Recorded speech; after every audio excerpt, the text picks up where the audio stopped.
We suffer. The head aches.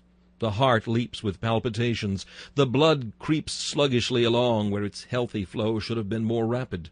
We lose our limbs, crushed by accident. Some sense fails us. The eye is eclipsed in perpetual night. Our mind is racked and disturbed.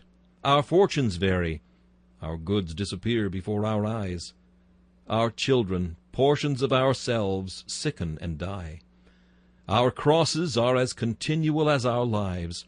We are seldom long at ease. We are born to sorrow, and certainly it is an inheritance of which we are never deprived. We suffer continually. Will it not reconcile us to our sorrows that they serve some end? To be scourged needlessly we consider to be a disgrace, but to be scourged if our country were to be served we should consider an honor, because there is a purpose in it. To suffer the maiming of our bodies because of some whim of a tyrant would be a thing hard to bear.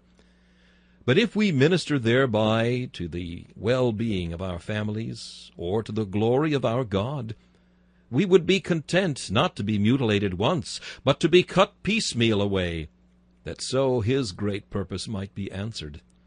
O believer, ever look then on all thy sufferings as being parts of the divine plan, and say, as wave upon wave rolls over thee, He is in one mind. He is carrying out still his one great purpose. None of these cometh by chance. None of these happens to me out of order. But everything cometh to me according to the purpose of his own will, and answereth the purpose of his own great mind. We have to labor, too. How hard do some men labor who have to toil for their daily bread. Their bread is saturated with their sweat. They wear no garment which they have not woven out of their own nerves and muscles. How sternly, too, do others labor who have with their brain to serve their fellow men or their God. How have some heroic missionaries spent themselves and have been spent in their fond enterprise. How many ministers of Christ exhausted not simply the body, but the mind.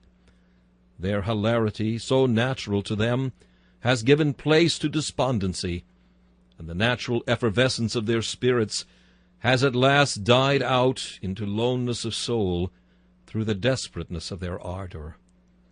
Well, and sometimes this labor for God is unrequited.